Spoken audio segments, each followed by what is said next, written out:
네, 스바냐서는 여호와의 날에 임할 여호와의 심판과 구원입니다.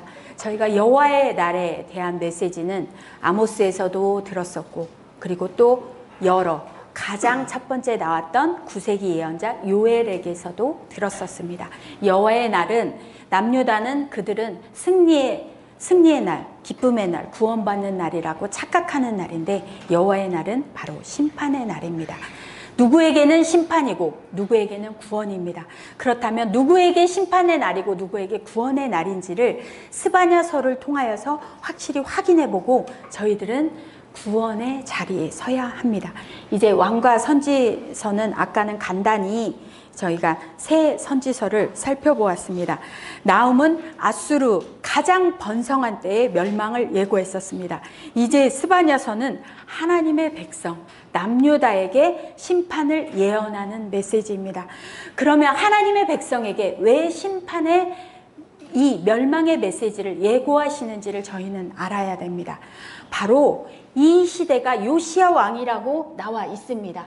그러면 선한 요시야 왕인데 왜 심판의 메시지를 하시는지, 그것은 므낫세 아몬 시대의 죄악이 요시야 초기까지 그대로 이어져 왔습니다. 그래서 스바냐서에 나오는 그 모든 죄악상은 므낫세 아몬 시대의 죄악상입니다. 그렇다면 이것을 보면서 이 스바냐의 예언을 듣고 너무도 총체적 진노의 모습, 총체적 멸망의 심판의 모습을 하나님은 메시지를 선포하게 하신 후에 요시야 왕을 통하여서 종교개혁을 일으킬 수 있는 그 동력을 제시한 게 바로 스바냐 선지서입니다. 그러면 이 스바냐 선지서는 므낫세 아몬 시대의 죄악이 번성한 그때 1차로는 이제 이 요시야 12년에 이 586년까지 가는 그 시기에 가장 마지막 종교개혁을 했던 게 요시야 왕입니다.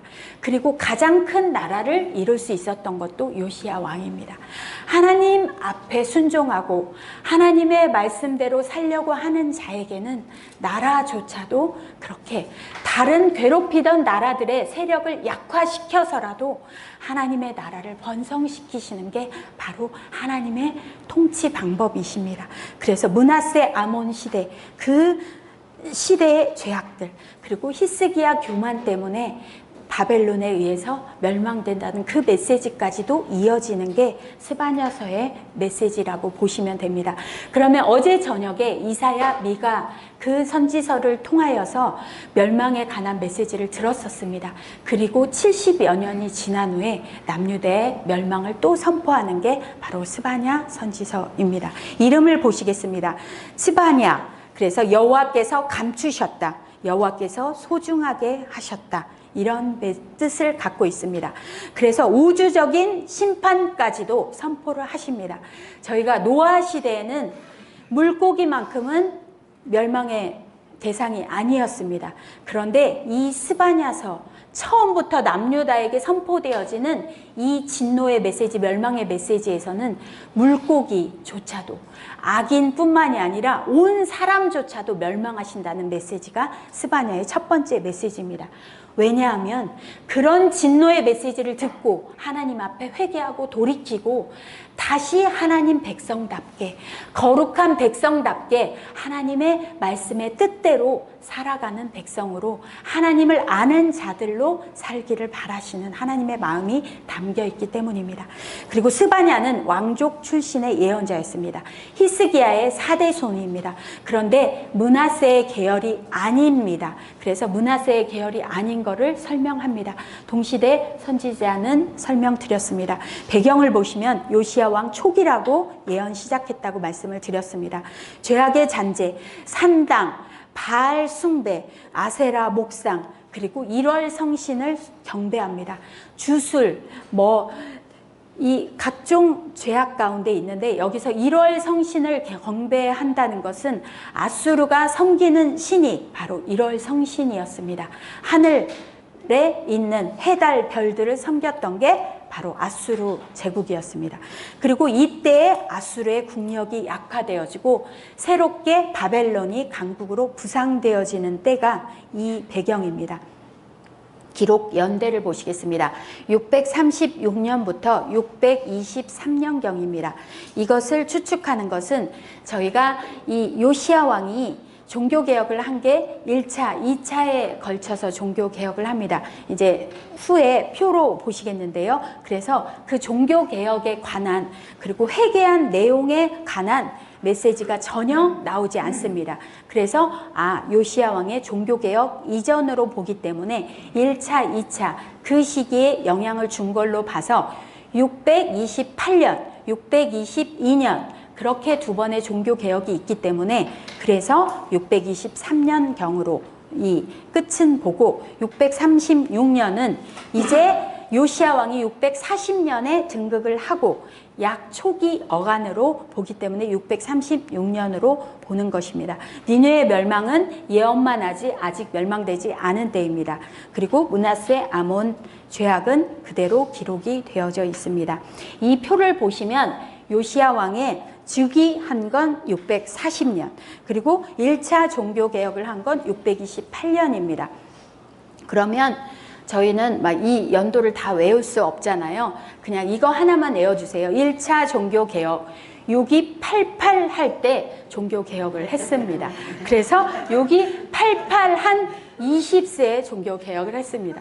그리고 6년 있다가 2차 종교개혁을 했다고 보시면 됩니다. 그때 스바냐가 활동했습니다. 그리고 요시야가 죽었던 연도가 609년입니다. 그러면 하나님의 뜻대로 나라가 회복되어진 게 609년이고 그 이후로는 멸망일로로 치닫는 게 바로 609년부터입니다. 이것을 보시고 이 표는 아까 살펴봤으니까 넘기겠습니다. 지도를 보시겠습니다. 이거는 요시야의 통치 전반에 관한 지도입니다. 그래서 요시야가 이 남북 전체를 거의 통일할 만큼, 왜 종교개혁은 하나님은 남유다 그 몇 성만 종교개혁하는 걸 원하시는 게 아니라 북이스라엘조차 회복 멸망한 나라이지만 그 나라조차 다 종교개혁에서 하나님 앞에 돌이키기를 바라셨기 때문에 이렇게 나라를 회복할 수 있는 기회를 주셨습니다. 왜? 강대국들을 세력을 소멸시키시고 약화시키시고 하나님의 백성이 종교개혁할 수 있는 이 은혜를 베푸셨던 게 바로 요시야 시대입니다. 누구의 영향을 받았다고 말씀드렸냐면 이 스바냐 선지자의 예언을 통하여서 그것을 이제 종교개혁해야 하는 그 충격으로 다가왔던 게 바로 이 스바냐 선지서입니다. 왜냐하면 죄에 대한 심판 경고만 하십니다. 그러면서 회개를 촉구하시는 게 바로 스바냐 선지자입니다. 그러면서 열방에 대한 심판도 또 여기서도 선포를 합니다. 동서남북 남유다를 끼고 있는 그 모든 사방의 열방에 관한 심판 메시지도 선포되어집니다. 그렇지만 하나님께서는 구원의 메시지도 분명히 선포하신다고 그랬는데 모든 사람을 구원하는 게 아니라 심판 중에도 남은 자만 구원하신다고 회복하신다고 말씀하십니다. 첫 절과 끝 절을 보시면 첫 절에서 분명히 히스기야의 4대손 그리고 아마랴의 자손이라고 므낫세가 아닌 다른 자손을 통하여서 4대손임을 왕족임을 소개합니다. 그리고 끝절에서는 사로잡힘을 돌이킬 때 너희에게 천하 만민 가운데서 명성과 칭찬을 얻게 하리라. 결국에는 포로로 심판받아서 다 흩어지더라도 하나님은 돌이키시고 그 낮아진 자, 그 비참한 자를 다시 높이실 수 있고 명성을 주실 수 있고 칭찬받게 하실 수 있는 분이 하나님이심을 드러내 주십니다. 그래서 하나님의 메시지는 심판의 목표가 있으신 것이 아니라 바로 그 심판이 아닌 하나님의 백성이 구원받기를 원하는 그 메시지가 예언서에는 늘 담겨져 있습니다. 그런데 처음부터 너무도 강력한 심판의 메시지를 주십니다. 자, 전체 보기를 보시면 분명히 333이라고 했습니다. 아주 삼삼한 예언서가 스바냐 서입니다. 왜냐하면 셋으로 나뉘고 또 셋으로 나뉘기 때문에 아주 삼삼한 스바냐 예언서입니다. 그러면 첫 번째 작게 보기를 보시면 여호와의 날에 임할 심판과 여호와의 날에 임할 여호와의 날에 대한 메시지는 처음부터 끝까지 나옵니다. 그런데 앞쪽에서는 심판과 회개 촉구가 나오고 뒤에는 구원의 회복의 약속을 반드시 주시는 하나님의 메시지가 이 두 기둥으로 나눠집니다. 그래서 작게 보기 첫 번째는 모든 것을 진멸하리라는 메시지가 나옵니다. 그러면 모든 것을 진멸하리라, 이 메시지는 2절, 3절에 보시면 땅 위에서 모든 것을 진멸하신다고 하십니다.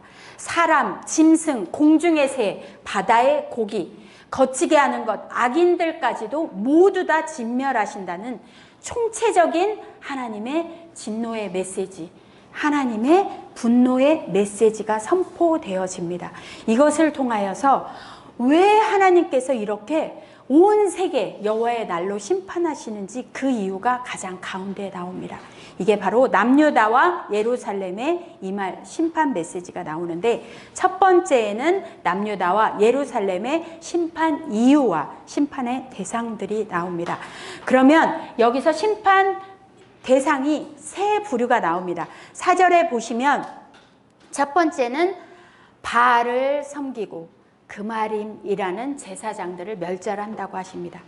바알도 섬기고 그마림도 섬기고, 그리고 두 번째 부류는 5절입니다. 하늘의 뭇별에게 경배하는 아수르 종교, 그리고 여호와께 맹세하면서 암몬 신인 말감을 가리켜 맹세하는 자들, 종교 혼합주의, 그저 아수르 종교만 받아들인 게 아니라 어디든 구원만 해주고 복만 받을 수 있다면 재난의 신이 바로 말곰이라고 그랬습니다. 몰렉이라고 했습니다. 그래서 그렇게 말감을 가리켜 맹세하는 자들, 그저 자신의 구원만 받는다면 무엇이든 다 섬기는 그 모습이 두 번째 죄악된 모습입니다. 세 번째는 여호와를 배반합니다. 그리고 따르지 아니하는 자들, 그리고 여호와를 찾지도 않고 구하지도 아니하는 자들이 나옵니다. 그저 종교적 무관심한 자들, 그리고 적극적으로 여호와 하나님을 배반하고 대적하는 자들, 아수르하고 똑같은 모습입니다. 그런 적극적 범죄, 소극적 범죄인 자들 다 하나님은 멸망하신다고 하십니다. 그래서 7절, 8절을 보시면 여호와의 날이 가까웠으므로 하나님께서 희생을 준비한다고 하시는데, 이 희생은 바로 남유다의 멸망을 통하여서 청할 자들을 구별하셨음, 누군가를 청하여서 남유다를 멸망하게 하시는 게 하나님의 정한 계획이라고 나옵니다. 그게 바로 여호와의 희생의 날인데, 그 날에 누구들을 심판하신다고 벌한다고 또 8절에 나오냐면 방백들, 왕자들, 이방인의 옷을 입은 자들이라고 나옵니다. 여기에 왕자들이 누가 들어있습니까?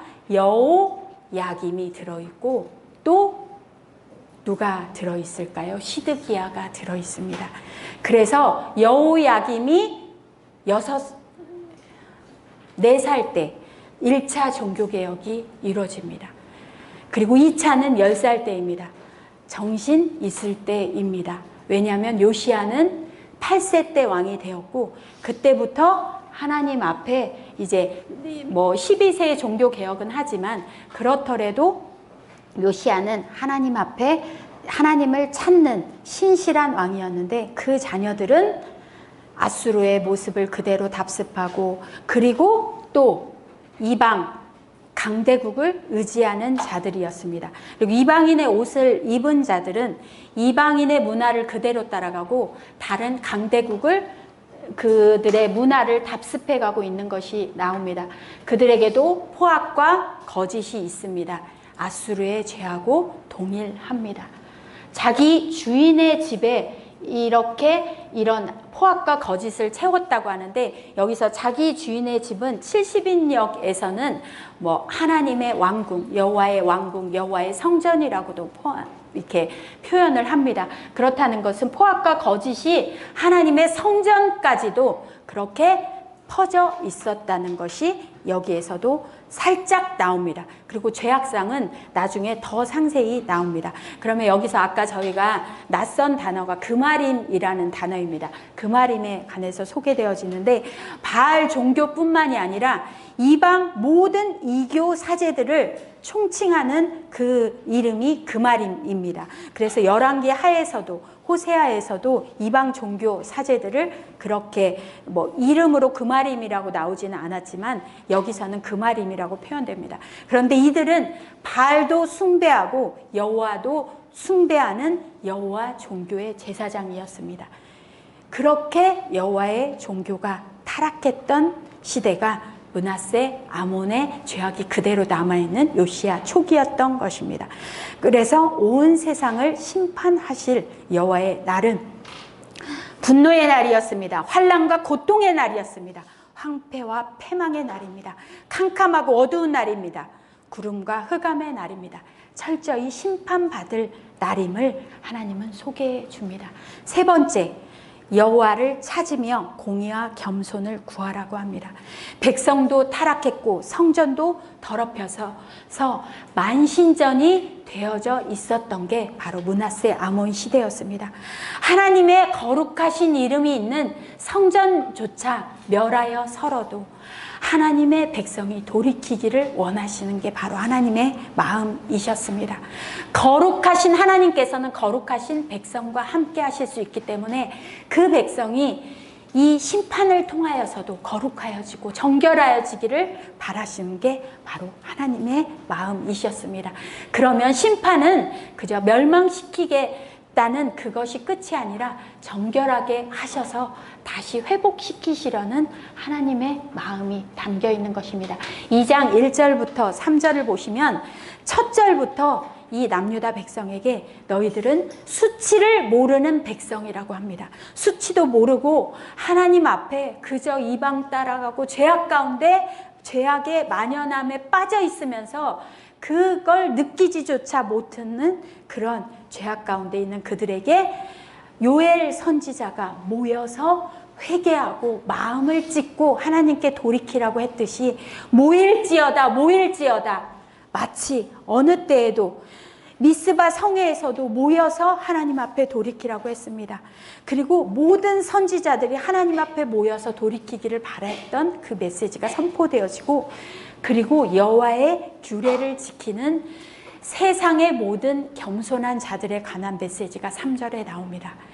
이방인들조차 여호와의 규례를 지키는 자들만 있다고 하면 하나님께서는 너희들이 여호와를 찾기만 하고 공의와 겸손만 구하는 그 자리에 나아온다면 여호와의 분노의 날에도 숨김을 얻을 수 있다고 하십니다.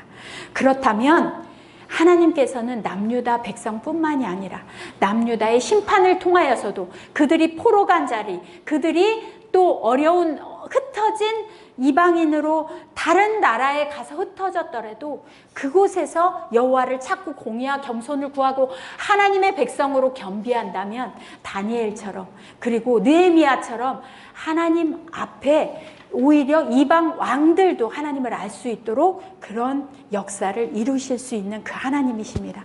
왜냐하면 하나님의 백성뿐만이 아니라 온 세계가 이 하나님의 백성을 통하여서 하나님 앞에 나아오기를 바라는 게 바로 하나님의 마음이시기 때문입니다. 그렇다면 스바냐의 메시지, 이 분노로 끝나는 것이 아니라 제발 여호와를 찾으며 공의와 겸손을 구하라. 아까 여호와를 찾지도 않고 구하지도 않는다는 게 1장 4절에 나왔습니다. 무엇을 구하라고 하십니까? 공의와 겸손. 이것은 미가 선지자도 공의를 해놨고 인자를 사랑하며 겸손히 여호와 하나님과 함께 행하는 그 메시지를 선포했던 미가 선지자도 있고 여러 선지자들이 했던 메시지가 동일합니다. 하나님께 돌이키고 회개하고 하나님의 뜻대로 살면 어느 곳에서 압제받고 있더라도 하나님은 구원하시고 싶으시고 그 작은 몇 성읍조차도 요시야 왕으로 그 큰 나라를 이룰 수 있도록 하실 수 있는 분이 바로 하나님이시기 때문입니다. 이제 두 번째 기둥 나갑니다. 여호와의 날에 임할 심판과 구원의 약속입니다. 여호와의 날에 심판받을 것, 단순히 이스라엘만이 아니라 열방도 심판받습니다. 여기서 열방들에 대한 하나님의 심판이 나오는데, 이 하나님의 심판은 서쪽의 블레셋도 하나님은 심판하실 것입니다. 동쪽의 모압, 암몬도 심판하실 것입니다. 남쪽의 구스도, 그리고 북쪽에 있는 아수르도 심판하신다고 나오는 게 열방들에 대한 하나님의 심판 메시지입니다. 그 세력은 나중에 바벨론, 마광된 칼이 되어서 하나님의 도구로 이 심판을 행할 것입니다.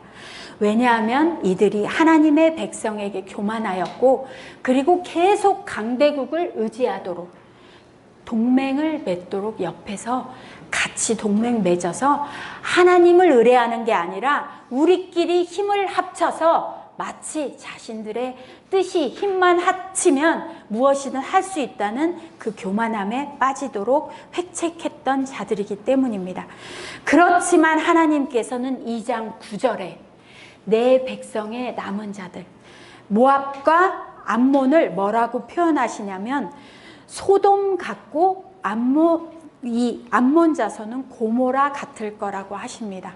롯의 후손이 모압 암몬이었습니다. 소돔과 고모라에서 나와서 모압 암몬 족속이 생겨졌는데 소돔 고모라처럼 멸망당할 것이라고 하십니다. 왜냐하면 그들이 교만했고, 그들이 행패를 부렸고, 그들이 완악했고, 그들이 포악했기 때문입니다. 그들이 무죄한 피를 너무도 많이 흘렸기 때문입니다. 그런데 하나님 백성의 남은 자들은 오히려 그들 동서남북의 그 악한 백성을, 열방을 멸망시키신 후에 하나님의 남은 자들에게 기업으로 얻게 하신다는 약속을 미리 주십니다. 그래서 결국에는 하나님께서는 열방을 다 멸망하고 끝내겠다가 아니라 그 열망조차도 이 심판, 멸망을 통하여서 그들도 정결케 되어서 각각 자기의 처소에서 여호와를 경배하게 하시겠다고 합니다. 열방조차도 하나님을 알고 하나님을 경배하고 하나님을 찾을 수 있는 기회를 열방의 심판을 통하여서, 그래서 하나님께서는 구원, 오직 생명을 살리시는 그 일에만, 그래서 거룩하게 만드셔서 함께 하시고 싶으신 그 뜻만 이 남유다 백성뿐만이 아니라 열방까지도 그 마음이 담겨져 있는 것입니다. 그렇다면 두 번째, 예루살렘의 4가지 죄와 범죄한 4부류의 지도자가 나옵니다. 여기에 죄악의 실체가 그대로 다 드러납니다. 3장 2절에 보면 이들은 어떤 죄된 4가지의 모습이 있냐면, 그들은 명령을 듣지도 않습니다. 교훈을 받지도 않습니다. 여호와를 의뢰하지도 않습니다. 자기 하나님께 가까이 나아가지도 않습니다. 그리고 3장 1절에서는 예루살렘 성을 뭐라고 표현하냐면 패역하고 더럽고 포악한 예루살렘이라고 합니다. 똑같습니다. 거짓된 모습, 패악, 더러움, 포악함, 우상 숭배하기 때문에 더러워서 땅이 토할 수밖에 없는 모습이 바로 남유다 예루살렘의 모습이었습니다. 하나님께서는 순종이 제사보다 낫다고 하셨고 듣는 것이 어떤 재물보다 낫다고 하셨습니다. 그런데 하나님의 명령, 하나님의 말씀을 듣지 않았습니다. 왜 듣지 않았냐면 범죄한 4부류의 지도자들 때문입니다. 그 가운데 방백들도 범죄했습니다. 부르짖는 사자라고 비유됩니다. 재판장들도 범죄했습니다. 선지자들도 범죄했습니다. 그리고 제사장들도 범죄했습니다. 여기서 이 4부류의 모습은 나중에 예레미야 선지자에서도 2장 8절, 5장 30절, 31절에도 동일한 죄악된 모습이 지도자들 가운데 나옵니다. 그리고 또 하나 미가서에서도 나옵니다. 그래서 미가서 3장 11절을 보시면 미가서에서도 분명히 조금 전에 나왔습니다. 제가 읽어드리겠습니다.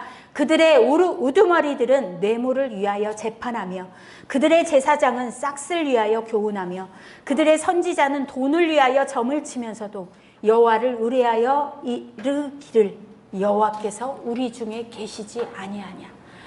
자신들은 선민이기 때문에 여호와는 항상 계시고 자기들이 죄악을 아무리 더러운 부정 가운데 있어도 하나님은 언제나 계신다고 마치 우상단지 모셔놓은 것처럼 그렇게 하나님을 함부로 업신여기고 있는 게 바로 지도자들이었습니다. 정치뿐만이 아니라 종교의 지도자들, 모든 사법의 이 지도자들 학대하고 수탈하고 백성들의 그 어려운 백성들에게서 다 약탈하고 있는 게 지도자들의 모습이었습니다. 하나님의 왕적인 나라는, 왕적 통치는 왕하고 선지자들을 통하여서 하나님의 메시지를 전달한다고 했습니다. 이 두 기둥이 타락했는데 어떻게 하나님의 뜻을 알고 어떻게 하나님의 말씀을 알 수 있겠습니까? 그래서 그들 때문에, 그리고 백성들은 그렇게 입에 발린 악한 메시지들을 좋아하고 있었던 백성들도 똑같은 모습이 있었습니다. 그런데 5절을 보시면 하나님은 그렇지 않습니다. 그 가운데 계시는 여호와는 의로우십니다. 불의를 행하지 않으시고 공의로우십니다. 아침마다 빠짐없이 하나님의 공의를 비춰주셨습니다. 매일매일 하나님의 공의를 비춰주시었고 하나님의 의로운 모습, 신실하신 모습을 하나님은 끝까지 보여주셨는데 하나님의 백성은 그 모습을 하나도 유지하고 있지 못한 모습이 있습니다. 그래서 하나님께서는 그 안타까움 속에 마지막 이제 멸망으로 끝나겠다가 아니라 여호와의 날에 임할 심판은 분명히 이제 너희들이 하나님의 확고한 의지 속에 심판은 당하지만 남은 자만큼은 구원하시겠다는 회복의 약속을 주시는 게 바로 이제 마지막 파트입니다. 선민의식에 빠졌던 요나를 통해서 회개했던 니느웨도 구원하셨던 그 하나님이십니다. 그래서 열방의 회개의 모습이 3장 9절 10절에서 나오는데 그들도 하나님 앞에 회개하며 하나님 앞에 돌이키는 모습이 나옵니다. 그래서 남은 자의 구원, 3장 13절에 보시면 이스라엘의 남은 자가 어떤 모습인지, 심판을 통과한 후에 심판 중에도 하나님께서 찾으시는 그 남은 자가 어떤 자인지가 나옵니다. 악을 행하지 않습니다. 거짓을 말하지 않습니다. 입에 거짓된 혀가 없습니다. 먹고 누울지라도 그들을 두렵게 할 자가 없습니다. 왜냐하면 하나님이 함께 하시기 때문입니다. 그렇게 하나님께서는 이 남은 자들을 찾으시기 위하여서 그 남은 자를 구원하셔서 다시 하나님 나라를 확장시키기 위하여서 하나님께서는 심판을 하실 수밖에 없습니다. 우리가 보통 노래로 부르는 스바냐 3장 17절, 18절, 19절 그 말씀들, 너의 하나님 여호와가 너희 가운데 계시니 여기서 너는 이스라엘의 남은 자입니다. 모든 사람을 구원하시고 모든 사람을 하나님은 함께 하시는 게 아니십니다. 그래서 저희들은 마지막으로 3장 17절 같이 읽어보시겠습니다. 너의 하나님 여호와 너로 말미암아 기쁨을 이기지 못하시며 너를 잠잠히 사랑하시며 너로 말미암아 즐거이 부르며 기뻐하시리라. 아멘. 하나님께서 심판하시는 것은 이스라엘을 사랑하지 않아서가 아닙니다. 오히려 사랑하기 때문에 사랑의 매를 드신 것입니다.